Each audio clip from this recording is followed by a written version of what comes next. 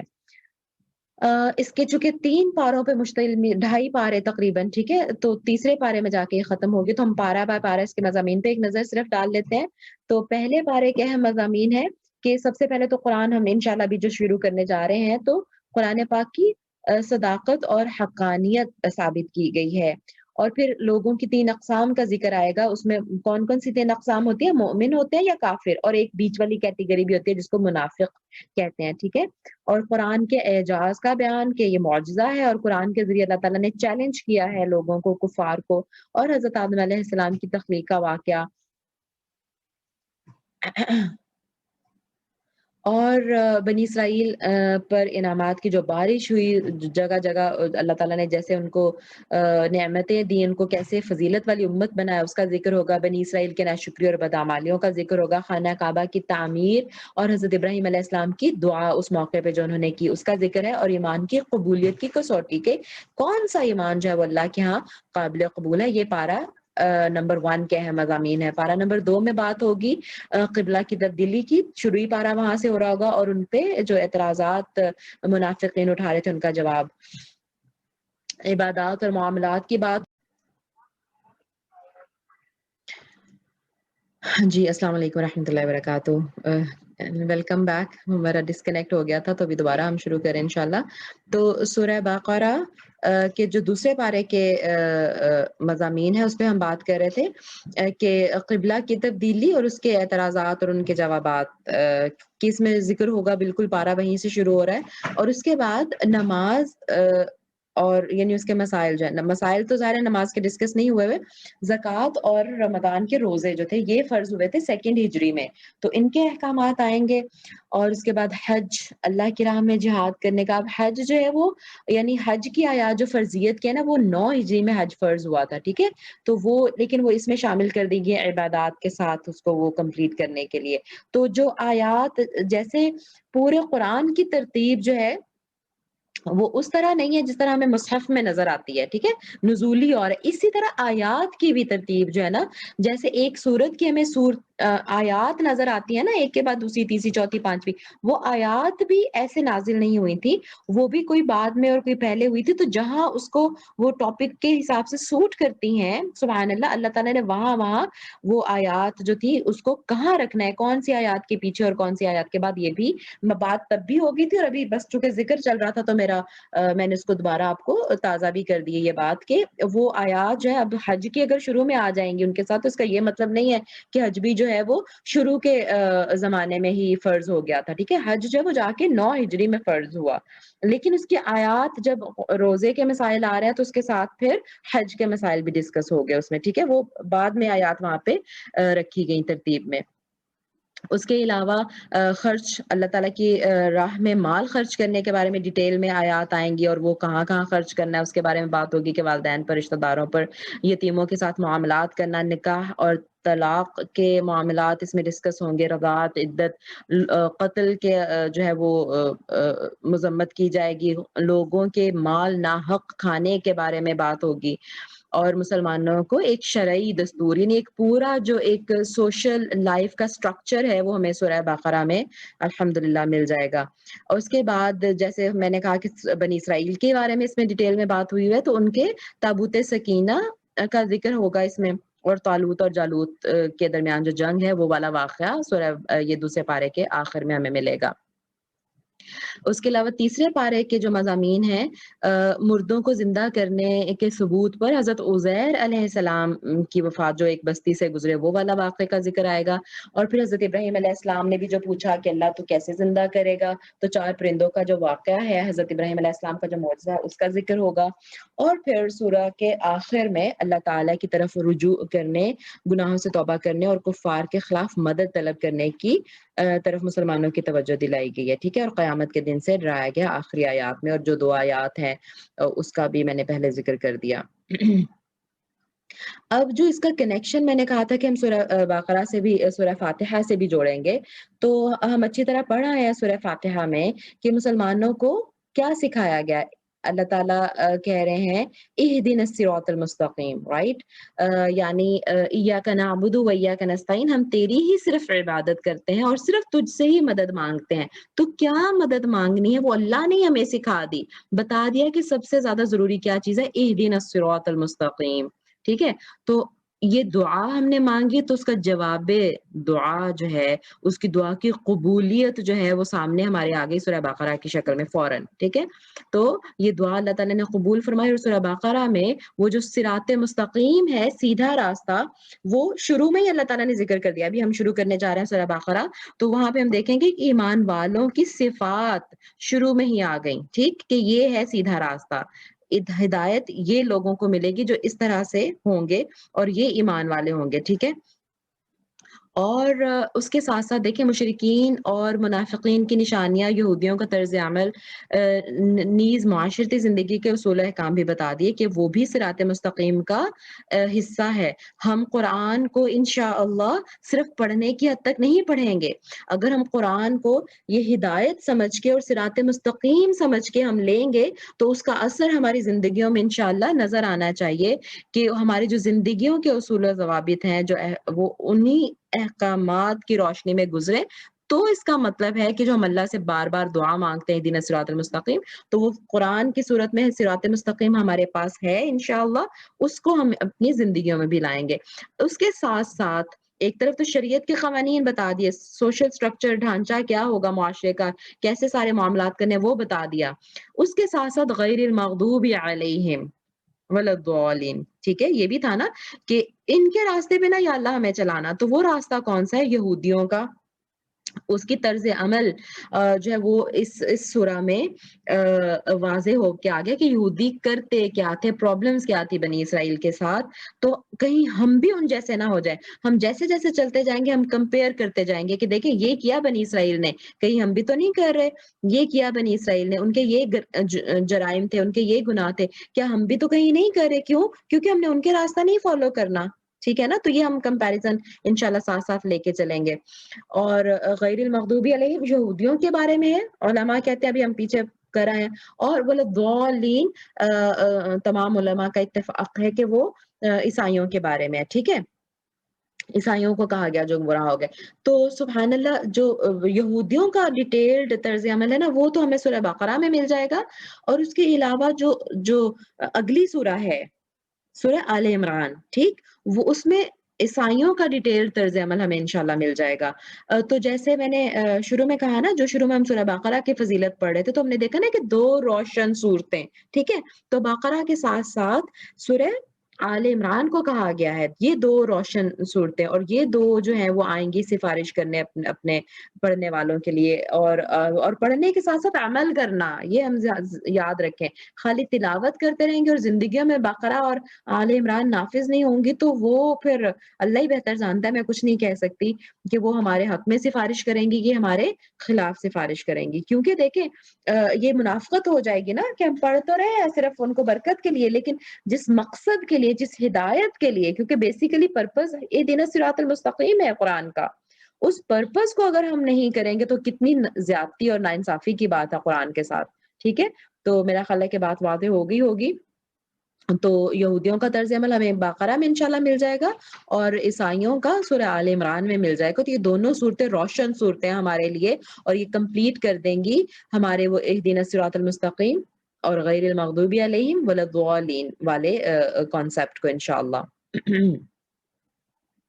تو جو ایک اوور آل ویو ہم دیکھ لیتے ہیں سورہ بقرہ کا، اس کے شروع میں مقدمہ کا مطلب ہے جو شروع میں ہی بات آ جاتی ہے، ٹھیک ہے؟ تو شروع میں ہی لوگوں کی 3 اقسام ابھی ہم انشاءاللہ دیکھنے جا رہے ہیں، متقین، منافقین، کافرین، اور پھر اس کے بعد زمین کی خلافت۔ دیکھیں اللہ تعالیٰ نے انسان کو زمین میں کسی پرپز کے لیے بھیجا نا، تو اس میں آدم علیہ السلام کا قصہ، اور پھر جو جہاں سے بنی نوع انسان کا آغاز ہوا، ٹھیک؟ اس کے بعد 2 جو ہیں خلافتوں کی بات ہوگی اس میں، اور 2 پیرالل راستے جو ہمیں نظر آئیں گے۔ ایک تو گمراہ کن خلافت، ہم دیکھیں گے انشاءاللہ جب سورہ حضرت آدم علیہ السلام کا قصہ آئے گا کہ اللہ نے آدم علیہ السلام کو خلیفہ بنایا زمین پہ۔ اب جو اولاد آدم ہے، جو وہ کس کس طرح سے مطلب اس نے وہ خلافت کا حق ادا کیا، تو اس سلسلے میں ایک گمراہ کن خلافت کی بات آئے گی جو بنی اسرائیل کی مثال ہوگی، ٹھیک ہے؟ اور دوسری ہدایت والی خلافت کی بات آئے گی جو ابراہیم علیہ السلام کی کا قصہ، اور ان کے جو ہمیں ذکر ملے گا کہ انہوں نے کیسے چلے چیزوں کو، ٹھیک ہے؟ دین ابراہیمی کیا ہے۔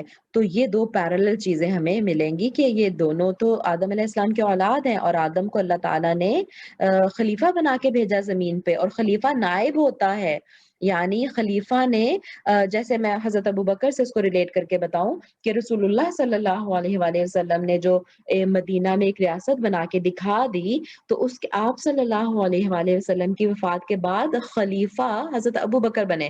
تو حضرت ابوبکر نے کچھ نئی چیزیں نہیں کی، جو سسٹم رسول اللہ صلی اللہ علیہ وسلم بنا کے گئے تھے اسی کو اسٹیبلش کیا اور اسی کو کنٹینیو کیا، ٹھیک ہے؟ یہ خلیفہ کا کام ہوتا ہے۔ تو انسان جو اگر زمین پر خلیفہ ہے اللہ تعالیٰ کا، تو جو اللہ تعالیٰ کے قوانین ہیں انہی کو امپلیمنٹ کرے گا، نہ کہ اس میں بگاڑ اور چینجز کرے گا، ٹھیک ہے؟ تو یہ ہمیں سمجھنے کی ضرورت ہے، انشاءاللہ ہم دیکھیں گے یہاں سے۔ اس کے علاوہ سورہ بقرہ کے جو اوامر اور نواہی کا ذکر کر دیا گیا، احکامات جو میں نے بتایا کیا ہے، اس میں تغییر قبلہ کی تبدیلی، اور خرچ کرنا، اور جہاد کرنا، اور دوسرے معاشرتی مسائل، طلاق اور نکاح کی صورت میں، اور معاشرتی احکام، حلال حرام وغیرہ کی اس میں ذکر ہو گیا۔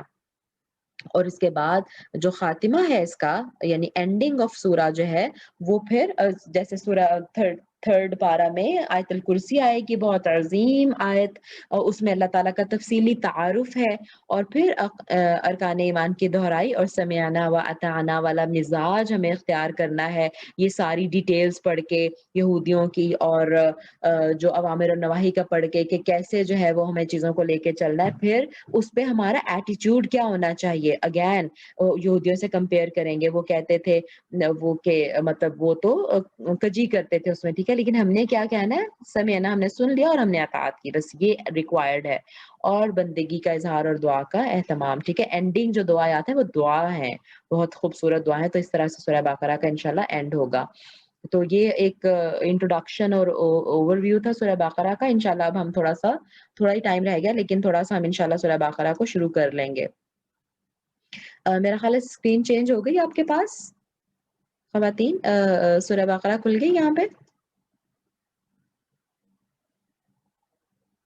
جی کوئی چیٹ میں لکھ کے بتا دیں مجھے، اسکرین چینج ہو گئی ہے؟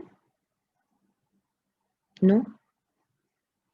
جی اچھا، زیادہ سارے جی بھی آگے، ٹھیک ہے، اس کا مطلب ہو گئی الحمدللہ، ٹھیک ہے۔ تو سورۃ البقرہ ہم شروع کرتے ہیں، بسم اللہ الرحمن الرحیم، الف لام میم۔ حروف مقطعات ہیں، الف لام میم، حروف مقطعات، کٹے ہوئے حروف، قطع کی ہوئی چیز کو کہتے ہیں، اور ان کو چونکہ الگ الگ پڑھا جاتا ہے اس لیے حروف مقطعات کہہ رہے ہیں۔ اور اس کے بارے میں قرآن پاک میں تقریباً 29 صورتیں ایسی ہیں جو حروف مقطعات سے شروع ہوتی ہیں، ٹھیک ہے؟ اور اس کے بارے میں جو ایک سیف اوپینین ہے نا، وہ یہی ہے کہ اللہ تعالیٰ کے علاوہ اس کا معنی کوئی نہیں جانتا، ٹھیک؟ یہ ہمارا لب لباب جو اس کا ہے، کیونکہ کچھ جو ہیں اسکالرز، انہوں نے ٹرائی کیا اس کے میننگز فائنڈ آؤٹ کرنے کے، لیکن چونکہ کلاس کے شروع میں بھی بات ہوئی تھی کہ اگر ہمیں صحیح حدیث سے کوئی چیز نہیں ملے گی تو اس کو اوائڈ کرنا چاہیے، سب کو اوائڈ کرنا چاہیے کہ اس کو ہم لیں، ٹھیک ہے؟ تو اگر رسول اللہ صلی اللہ علیہ وآلہ وسلم کی کسی صحیح حدیث سے ہمیں بات ہی نہیں پتہ چلتی کہ اس کے کیا میننگز ہیں، تو ہمیں اس کی کھوج میں نہیں پڑنا۔ اور دوسری بات یہ کہ یہ اگر ہم سمجھیں کہ رسول اللہ صلی اللہ علیہ وسلم کو تو پتا تھا، ہمیں نہیں انہوں نے بتایا، تو یہ بھی ناجائز بات ہے، ٹھیک ہے؟ کیوں؟ کیونکہ اللہ تعالیٰ خود قرآن پاک میں فرماتے ہیں وَمَا هُوَ عَلَى الْغَيْبِ بِضَنِينٍ، اور وہ غیب کی باتیں بتانے میں جو ہے وہ کنجوس نہیں ہے۔ یعنی رسول اللہ صلی اللہ علیہ وآلہ وسلم نے جو ہمارے لیے مطلب اللہ تعالیٰ کی طرف سے پیغامات تھے وہ انہوں نے ایز اٹ از پہنچائے، پوری ایمانداری سے پہنچائے، ٹھیک ہے؟ تو اگر قرآن کے مطلب جو چیزیں اللہ تعالیٰ اور اللہ تعالیٰ نے خود کہا قرآن پاک میں کہ رسول اللہ صلی اللہ علیہ وسلم کو اللہ نے نازل اس لیے کیا لِتُبَيِّنَ لِلنَّاسِ مَا أُنزِلَ إِلَيْهِمْ، تاکہ تو بیان کر دے لوگوں کے لیے جو ان کی طرف نازل کیا گیا، ٹھیک ہے؟ تو سارا کچھ رسول اللہ صلی اللہ علیہ وسلم نے بیان کر کے ہمیں بتایا قرآن میں کیا کیا ہے، اس کے احکامات، اور پریکٹیکلی اس کو کر کے دکھایا۔ تو اگر رسول اللہ صلی اللہ علیہ وسلم سے کچھ ثابت نہیں ہے تو ہمیں یہ نہیں ایمان رکھنا کہ ان کو تو پتا تھا لیکن انہوں نے ہمیں نہیں بتایا، ٹھیک ہے؟ ایک یہ بات کلیئر ہمیں کرنی چاہیے۔ دوسرا کچھ یعنی اگر آپ دیکھیں کہ کچھ لوگوں نے نا لوح محفوظ، لوح قرآنی کر کے گھروں میں بھی لٹکائی ہوتی ہیں، سارے جو حروف مقطعات ہیں ان کو لے کے تو ایک جگہ پہ لکھ کے لوح کی شکل دے کے لوح قرآنی، اور اس کو پتہ نہیں برکت کے لیے لٹکایا ہوا تھا، اور کیا کیا عقائد ان سے منسوب کر لیے گئے ہیں جو کہ سب غلط ہیں۔ کیوں غلط ہے؟ کیونکہ ان کا کوئی ہمیں ثبوت نہیں ملتا سنت سے، ٹھیک ہے؟ نہ قرآن سے نہ سنت سے۔ تو بس ہم نے انشاءاللہ ہر اس چیز کو اوائڈ کرنا ہے جو قرآن اور سنت میں نہیں ہے۔ اور پھر میں بتاؤں گی کہ کیوں ہم نے اوائڈ کرنا ہے ایسی چیزوں کو، کیونکہ دیکھیں ایسی چیزیں فرض نہیں ہوں گی۔ میری اکثر ڈسکشن رہتی ہے مختلف لوگوں سے، کیونکہ میرا جو ٹاپک ہے یا میرا سبجیکٹ جو ہے وہ اسلامک اسٹڈیز ہے، پڑھانے میں بھی، اسکول میں بھی، ٹھیک ہے؟ اور ویسے بھی الحمدللہ مطلب میری کوشش ہوتی ہے کہ بات ہوتی رہے اس پہ۔ تو یعنی اچھا کچھ لوگ کہتے ہیں کہ اچھا چلو کسی ضعیف حدیث میں بھی ذکر آ گیا تو انسان کر تو لینا، مطلب یا اس میں کیا حرج ہے یا اس میں کیا حرج ہے، یہ بھی تو اچھی چیز ہے نا، یہ بھی تو نیک کام ہے نا، ٹھیک ہے؟ تو اس میں صرف انسان یہی سوچے، میں جو سوچتی ہوں میں وہ آپ سے شیئر کر رہی ہوں کہ دیکھیں یہ ایسی چیزیں جو سنت سے ثابت نہیں ہے اور ہم نیک سمجھ کے کر رہے ہیں یا برکت اس سے ملے گی اس حساب سے میں نے لگایا ہوا ہے، تو یعنی وہ عقائد میں یعنی وہ فرض تو نہیں ہے نا مجھ پہ کہ اگر میں نہ اس کو برکت سمجھ کے گھر پہ لٹکاؤں تو مجھے گناہ ہوگا، نہیں نا۔ تو پھر میں سیف سائڈ پہ رہنے کے لیے میں اس کو اوائڈ کروں تو بہتر ہے، برکت کے لیے اور جو رسول اللہ صلی اللہ علیہ وسلم نے چیزیں مجھے بتائی ہیں میں ان کو کیوں نہ کر لوں، ٹھیک ہے؟ تو اس لیے میں کہہ رہی ہوں کہ بہتر یہی ہے کہ جو ہمیں قرآن اور حدیث سے ثبوت نہ ملے کسی چیز کا تو ہم اس کو اوائڈ کریں۔ یہ بہترین سائڈ یہی ہے، سیف سائڈ پہ احتیاط کا تقاضا یہی ہے کہ اللہ تعالیٰ قیامت کے دن کھڑا کر کے مجھے یہ تو نہیں پوچھے گا کہ کیوں نہیں لٹکائی تھیں، ٹھیک ہے؟ کیونکہ فرض نہیں ہے، یہ سب کا اتفاق ہے کہ فرض نہیں ہے، ٹھیک ہے؟ لیکن اگر خدا نخواستہ یہ نیا ایڈیشن ہوا اور یہ ہمارا غلط عقیدہ ہوا کہ ان کی وجہ سے برکت آئے گی اور ہم نے اس کو لٹکایا ہوا ہے، تو پھر قیامت کے دن اللہ تعالیٰ ضرور پوچھ سکتا ہے کہ یہ کس نے کہا تھا کہ برکت آئے گی اور یہ عقیدہ کہاں سے گھڑا، یہ اسلام میں نئی بات کہاں سے لے کے آئے، اس کے بارے میں ضرور سوال ہو سکتا ہے۔ لیکن چونکہ یہ فرض نہیں ہے تو اس لیے محفوظ رہنے کے لیے احتیاطاً اس طرح کی چیزوں کو اوائڈ کریں، اس طرح کے عقائد کو اوائڈ کریں اور صرف انہی چیزوں کو لے کے چلیں انشاءاللہ جو سنت سے ثابت ہیں، ٹھیک ہے؟ تو میرا خیال ہے اچھا، لیکن جو تھوڑی سی ایک دو علماء کوشش مطلب وہ یہ نہیں کہتے کہ سنت سے ہے، لیکن صرف جو تھوڑی سی ایک دو اس پہ ایکسپلینیشنز ہیں وہ یہ ہیں کہ چونکہ یہ حروف مقطعات ہیں اور رسول اللہ صلی اللہ علیہ وآلہ وسلم چونکہ امی تھے، امی کا مطلب کہ جنہوں نے فارمل اسکول ایجوکیشن حاصل نہیں کی تھی، ٹھیک ہے؟ تو اب ان کی زبان سے ایک ایسی باحکمت کتاب اور باحکمت کلام ان کی زبان سے جاری ہونے جا رہا ہے جو کسی امی سے نہیں ہو سکتا، ٹھیک ہے؟ اور اس میں کہا جاتا ہے کہ دیکھیں